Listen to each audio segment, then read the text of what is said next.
Good morning student. स्वागत है आपका एक और नई वीडियो लेकर मैं आया हूँ। जैसा कि आजकल हम पढ़ रहे हैं, आपकी जो हिंदी विषय की जो किताब है उसमें संस्कृत प्रबोधिनी वाली जो पुस्तक लगती है, उनके जो पाठ हैं, उन पाठों में जो गद्य खंड हैं या श्लोक वाले जो पाठ हैं उनके बारे में पढ़ रहे हैं, उसके अर्थ को समझ रहे हैं और साथ ही साथ उन पाठों में जो आपके प्रश्न उत्तर बनते हैं, आपकी परीक्षाओं में भी जो उन पाठों से गद्य खंड पूछने के बाद उसके जो प्रश्न उत्तर पूछे जाते हैं या श्लोक पूछने के बाद उसके जो प्रश्न उत्तर पूछे जाते हैं, और इसके अलावा पाठों के जो प्रश्न उत्तर आते हैं, उसी श्रृंखला को आगे बढ़ाते हुए मैं आज आप लोगों को एक नया पाठ आप लोगों के सामने लेकर आया हूँ। और आज हम पढ़ेंगे वन्य पशु भ्रातरः इव, कि वन्य पशु जो होते हैं वो भाई के समान होते हैं। ये पाठ का नाम है और इस पाठ को हम पढ़ेंगे। इस पाठ को पढ़ने पर हमें ये पता चलेगा कि जो वन्य पशु होते हैं वो किस तरीके से हमें उनके साथ प्रेम पूर्वक व्यवहार करना चाहिए। तो चलिए इस पाठ को समझते हैं और पाठ को समझने के साथ साथ हम इसके प्रश्न उत्तरों को भी बनाने का प्रयास करेंगे। तो क्या लिखा देखो, अरुणाचल प्रदेश में रूपग्रामे, रूप नामक ग्राम में उभो सहोदरो निवसतो स्म, दो सगे भाई निवास करते थे। तयो ज्येष्ठ, उनमें जो ज्येष्ठ था बौद्ध सन्यासी था। कनियान मतलब जो छोटा था, छोटा भाई जो था, व्याधि वृत्ति में आश्रित, व्याधि वृत्ति में आश्रित था। अनुज एव, अनुज ही ग्रह पोषणम करोति। ये बहुत महत्वपूर्ण लाइन है कि अनुज क्या करता था, अनुज घर का पोषण करता था, ग्रह पोषण करता था। प्रतिदिन वह अरण्यम गत्वा, वन जाकर, पशून हत्वा, पशुओं की हत्या करके, मांसम संग्रहण, मांस का संग्रह करके आता था। तेन मांसेन, उसके द्वारा लाए गए मांस से ही, एवं मतलब ही, गृहे मतलब घर में, पाका सज्जीक्रियते, रसोई की सजावट होती थी अर्थात भोजन तैयार होता था। बौद्ध सन्यासी ने, बौद्ध सन्यासी को इस प्रकार मांस का सेवन अच्छा नहीं लगता था। मांस भक्षण, मांस का भक्षण जब उसके द्वारा निराकृत किया गया, उसने मांस खाने को जब मना किया, तदा मतलब तब, अनुजः तम अवदत्, अनुज ने उससे कहा, क्या कहा, मृगया अस्माकं कुलवृत्ति। ये भी एक महत्वपूर्ण है, मृगया अस्माकं कुलवृत्ति। और एक चीज़ और बता देता हूँ कि आपकी जो परीक्षा में पेपर है जो उसमें वाक्य प्रयोग भी पूछा जाता है, तो यहाँ पर अस्माकं शब्द भी कई बार पूछा गया है। इसलिए अगर आपको ये लाइन याद है तो आप इस लाइन को वहाँ पर लिख सकते हैं, आपको वाक्य प्रयोग के नंबर भी आसानी से मिल जाएंगे। मृगया अस्माकं कुलवृत्ति मतलब शिकार करना, मृगया मतलब शिकार करना, शिकार करना हमारे कुल की वृत्ति अर्थात हमारे कुल का रोजगार है। मांस खादनम यदि परित्यज्येत, मांस खाना यदि छोड़ दिया जाए। तहिर मतलब तब तो, ग्रहजने घर के लोगों सभी को, उपवास आचरणीय भवेत, उपवास का आचरण करना पड़ेगा। अन्य च मतलब और इसके अतिरिक्त, जीव हननन क्रियते मया, जीव की हत्या मेरे द्वारा की जाती है। ना तो भवता, ना कि आपके द्वारा। पापम प्राप्ति मया, पाप मेरे द्वारा प्राप्त किया जाता है। भोजन समय, भोजन के समय में पाप पुण्य की चिंता नहीं करनी चाहिए, ऐसा छोटा भाई बड़े भाई को समझाते हुए कहता है। देखिए, मैंने आपको बहुत ज़्यादा समय लेकर इस अर्थ को इसलिए नहीं बताया क्योंकि इस अर्थ को मैं पहले बता चुका हूँ। इससे संबंधित एक वीडियो ऑलरेडी प्लेलिस्ट में है, आप चाहें तो उस वीडियो के माध्यम से इसके अर्थ को समझ सकते हैं। अर्थ को समझना इसलिए आवश्यक होता है कि जब आपके अर्थ समझ में आएगा तभी आपके पाठ समझ में आएगा, तभी आपको प्रश्न उत्तर समझ में आएंगे। चलिए, पहला प्रश्न क्या है, देखिए क वाला प्रश्न है, उभो सहोदरो कुत्र निवसतः स्म, मतलब जो दोनों सगे भाई थे, सहोदर मतलब एक सी माता के गर्भ से उत्पन्न, उदर से उत्पन्न भाई, कहाँ निवास करते थे। तो उत्तर में लिखा देखो, उभो सहोदरो अरुणाचल प्रदेशे, अरुणाचल प्रदेश में, रूपग्राम में, निवसतः स्म मतलब निवास करते थे। और ये उत्तर आपको पैराग्राफ में भी मिल जाएगा। बौद्ध सन्यासी कह आसीत, बौद्ध सन्यासी कौन था। बौद्ध सन्यासी ज्येष्ठ भ्रातरः आसीत, बौद्ध सन्यासी जो था, ज्येष्ठ मतलब बड़ा, भ्राता मतलब भाई, बड़ा भाई बौद्ध सन्यासी था और छोटा भाई क्या करता था, व्याध वृत्ति में आश्रित था, शिकारी प्रवृत्ति वाला था। अगला प्रश्न है देखो, कनियान अरण्यम गत्वा किम करोति स्म। छोटा भाई, कनियान मतलब छोटा, वह अरण्य मतलब वन जाकर क्या करता था। और उत्तर में क्या लिखा है देखो, कनियान अरण्यम गत्वा, ये तो प्रश्न वही है। पशून हत्वा, पशुओं की हत्या करता था। मांसम संग्रहम, मांस का संग्रह करता था। और ये जो आंसर है ये आपको इन पैराग्राफ में जरूर मिल जाएगा। देखिए ये लिखा है ना, सह अरण्यम गत्वा पशून हत्वा मांसम संग्रहम आगच्छति। आप इस तरीके से इसको बनाकर भी लिख सकते हैं। अगला प्रश्न क्या है देखो, मांस सेवनम कस्मै न रोचते स्म। मांस सेवन किसको अच्छा नहीं लगता था। उत्तर में लिखा है देखो, मांस सेवनम बौद्ध सन्यासी ने, जो बौद्ध सन्यासी बड़ा भाई था उसको अच्छा नहीं लगता था। अब अगला प्रश्न है, गृह पोषणम कह करोति स्म। घर का पोषण कौन करता था। और उत्तर है, गृह पोषणम अनुजः करोति स्म। घर का पोषण छोटा भाई, जो उसके द्वारा जो मांस लाया जाता था उससे ही घर में भोजन तैयार होता था। तो ये एक पहला पैराग्राफ है महत्वपूर्ण। आइए एक दूसरे पैराग्राफ को भी समझ लेते हैं। 2014 और 2020 में पूछा गया है। क्या है देखो, मैं आपको तेजी से इसकी हिंदी बता देता हूँ। एक बार अनुज मतलब छोटे भाई, एक बार छोटा भाई स्वादु मांसम आनितवान, स्वादिष्ट मांस लेकर आया। किंतु तस्य भक्षणात्, किंतु उसको खाने से अग्रजः उदरे, अग्रज के उदर मतलब पेट में, महांतम तापम अनुभूतवान, अत्यधिक पीड़ा का अनुभव हुआ। अचिरात मतलब थोड़ी ही देर में ही, अचिरात मतलब थोड़ी ही देर में ही, तेन मतलब उसके द्वारा, वमनम प्राप्त्यम उसके द्वारा उल्टी भी प्राप्त हो गई, अर्थात उसको उल्टी हो गई। अतः इसलिए स तस्मिन् एव क्षणे, उसने उसी क्षण में ही, इतः परम मया मांस भक्षणम न करणीयम, अब से मैं मेरे द्वारा मांस भक्षण नहीं किया जाएगा। इति संकल्प, ऐसा संकल्प लेकर, अनुजः अवदत्, अनुज से कहा, भ्रातः हे भ्राता, इतः परम अहम कदापि मांस भक्षण न करिष्यामि। अब से मैं कभी भी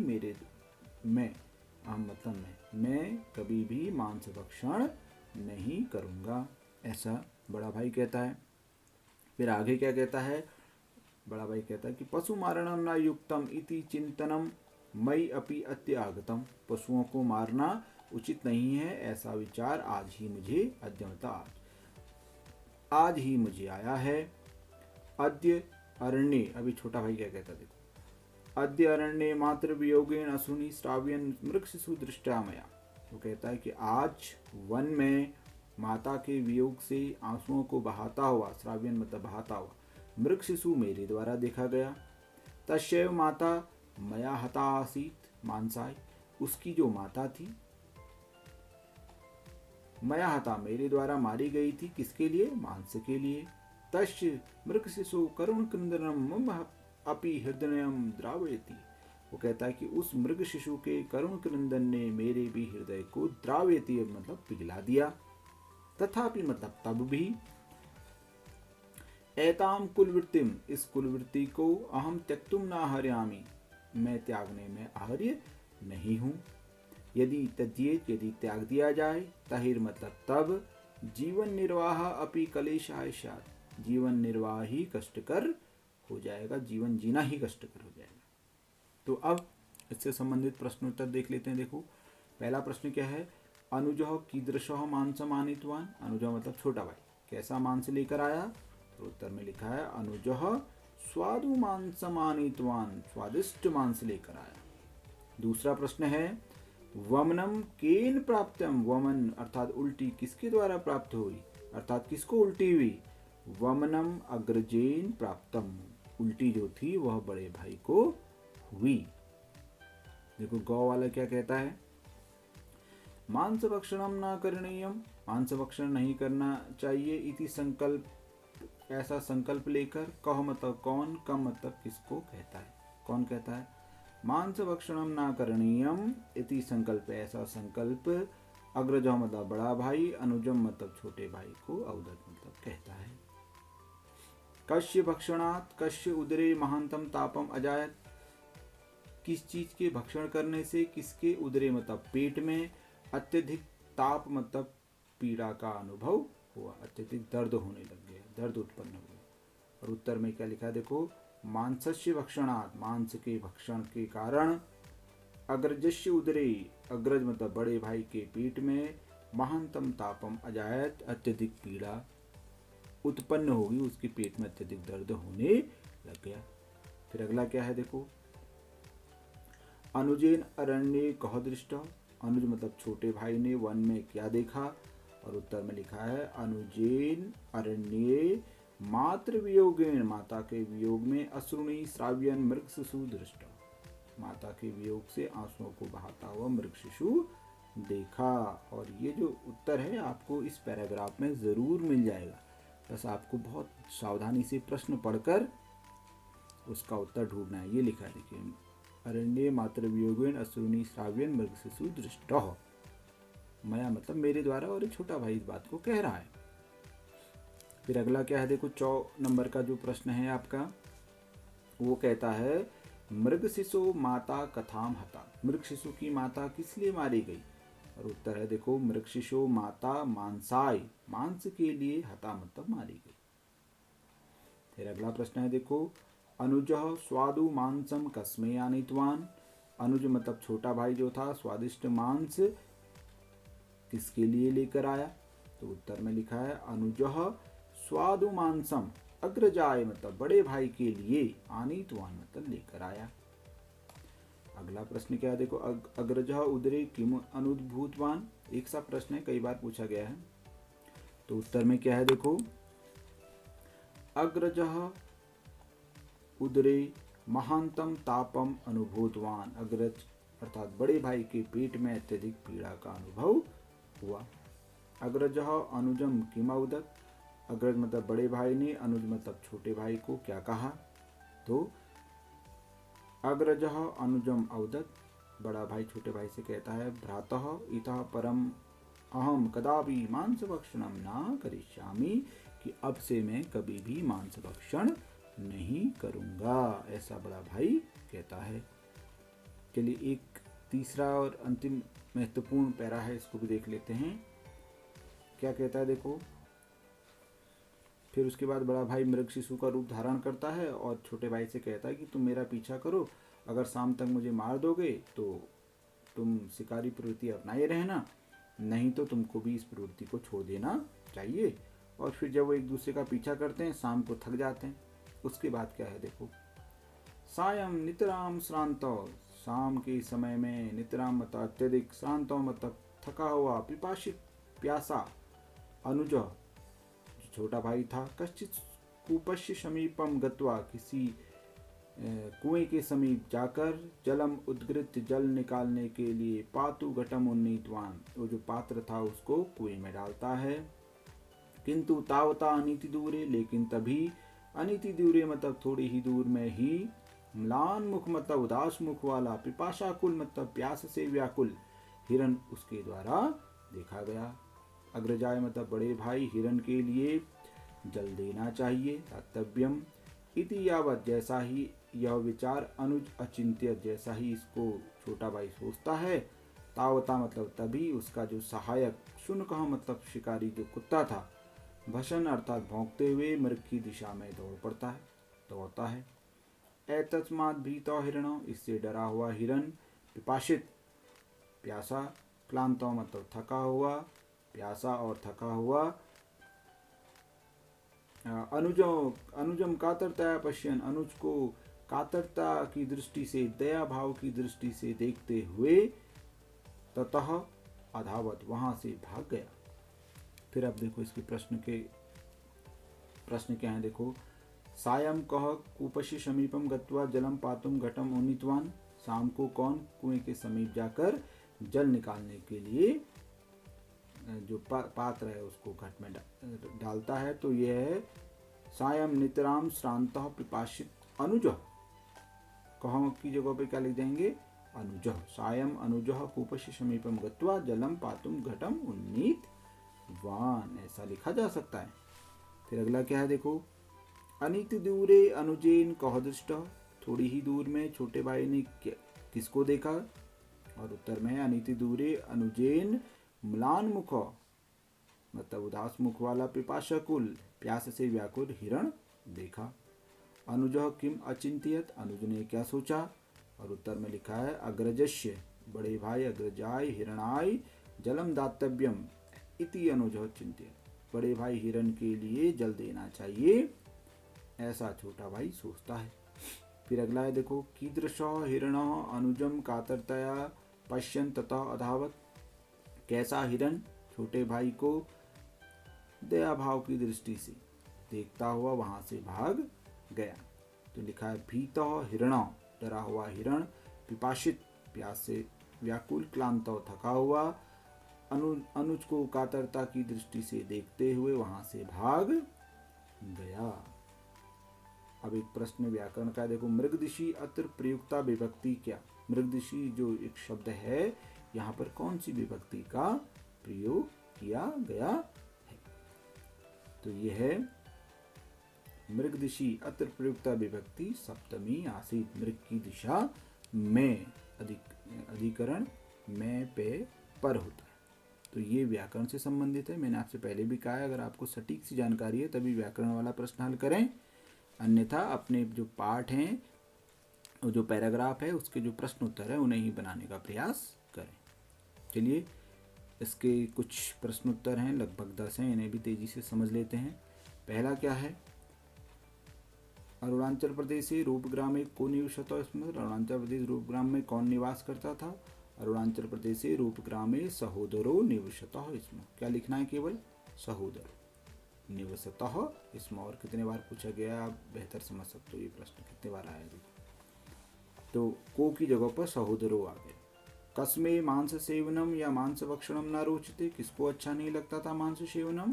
तो यहाँ पर कस्मे की जगह पर अग्रजे आ गया, अग्रजे मांस सेवनम न रोचते। फिर अगला प्रश्न है, भोजन समय पाप पुण्य चिंता न करणीया एतत् कथनम कस्य अस्ति, यह कथन किसका है कि भोजन के समय में पाप पुण्य की चिंता नहीं करनी चाहिए। उत्तर में क्या लिखा देखो, भोजन समय पाप पुण्य चिंता न करणीया एतत् कथनम अनुजस्य, छोटे भाई का था, अस्ति मतलब है। मांस भक्षणात् अग्रजः उदरे किम अनुभूतवान, मांस के भक्षण से बड़े भाई के पेट में क्या हुआ। तो उत्तर में है मांस भक्षणात् अग्रजः उदरे महानतम तापम अनुभूतवान, अत्यधिक पीड़ा का अनुभव हुआ। देखो बहुत इंपॉर्टेंट क्वेश्चन है। कस्य आश्रय सर्वदा कष्टकर, और कस्य की जगह पर अन्य लिखा है, बाकी पूरा प्रश्न वही है। देखो अन्य आश्रय सर्वदा कष्टकर, इसको संधि करने के बाद एक साथ लिख दिया गया है, दीर्घ संधि है। अन्य और आश्रय अलग अलग भी आप लिख सकते। मृगया अस्माकं कुलवृत्ति कह कस्मै कथ्यति, शिकार करना हमारे कुल की वृत्ति है, ऐसा कौन किससे कहता है। उत्तर में क्या है, मृगया अस्माकं कुलवृत्ति, शिकार करना हमारे कुल का रोजगार है, ऐसा अनुजः किसके लिए, अग्रजाय बड़े भाई से कहता है। अनुजः किम करोति स्म, ये भी एक महत्वपूर्ण प्रश्न है। अनुजः गृह पोषणम करोति स्म, अनुज क्या करता था, घर का पोषण करता था। फिर अगला प्रश्न क्या है देखो, अनुजः किम परित्यक्तवान, अनुज को क्या छोड़ देना चाहिए। और उत्तर में है अनुजः मांस भक्षणम परित्यक्तवान, मांस का भक्षण नहीं करना चाहिए। मांस भक्षणम न करणीयम इति कौवदत, मांस का भक्षण नहीं करना चाहिए ऐसा कौन कहता है। मांस भक्षणम न करणीयम इति अग्रजः अवदत, बड़े भाई के पेट में जब दर्द होता है मांस खाने से तो कहता है कि मांस भक्षण नहीं करना चाहिए, अब से मैं मांस का भक्षण नहीं करूंगा। अग्रजस्य प्रस्तावम कह अंगीकृतवान, और उत्तर है अग्रजस्य मतलब बड़े भाई के प्रस्ताव को अनुज ने अंगीकृत किया। तो बड़े भाई ने प्रस्ताव रखा कि मैं हिरण का रूप धारण करता हूं और तुम मेरा पीछा करो, यदि तुम मुझे मारने में सफल हो गए तो आप व्याज वृत्ति को अपनाए रहना, शिकारी प्रवृत्ति को अपनाए रहना, और यदि तुम मुझे मारने में सफल नहीं हो पाए तो ऐसी स्थिति में तुम्हें भी इस काम को छोड़ना पड़ेगा। इसके बाद शाम को कुएं के पास दोनों की भेंट होती है। फिर छोटा भाई बड़े भाई से कहता है कि मैं हार गया हूँ और आप जीत गए हैं और मैं आपसे किसी भी पशु को नहीं मारूंगा। इस तरीके से पूरा पाठ है। बेहतर अर्थ समझने के लिए आप उन वीडियोस को ज़रूर देखिए जो पहले से प्लेलिस्ट में आपके लिए मैंने अपलोड की हुई हैं, उससे आपको इस पाठ का और अच्छा नॉलेज मिल जाएगा। देखिए, मैं कोशिश ज़रूर कर रहा हूँ कि इन पाठों को बहुत लंबा ना किया जाए और जल्दी जल्दी से कम समय में आपको ये पाठ समझ में आ जाए और आपकी परीक्षाओं की तैयारी में इससे सहायता मिले। तो इसी क्रम में हम एक नया पाठ लेकर फिर आएंगे एक नई वीडियो के साथ। तब तक आप इस वीडियो को देखिए, इस पाठ को समझिए, पाठ के जो महत्वपूर्ण पैराग्राफ हैं इसको दोबारा से बनाइए, इसके प्रश्न उत्तरों को बनाइए। बार बार वीडियो को देखेंगे तो आपका बहुत अच्छे से पाठ तैयार हो जाएगा। चलिए मिलते हैं अगले वीडियो में, तब तक आप इसको सीखिए और अपने दोस्तों के साथ शेयर भी कीजिए। धन्यवाद।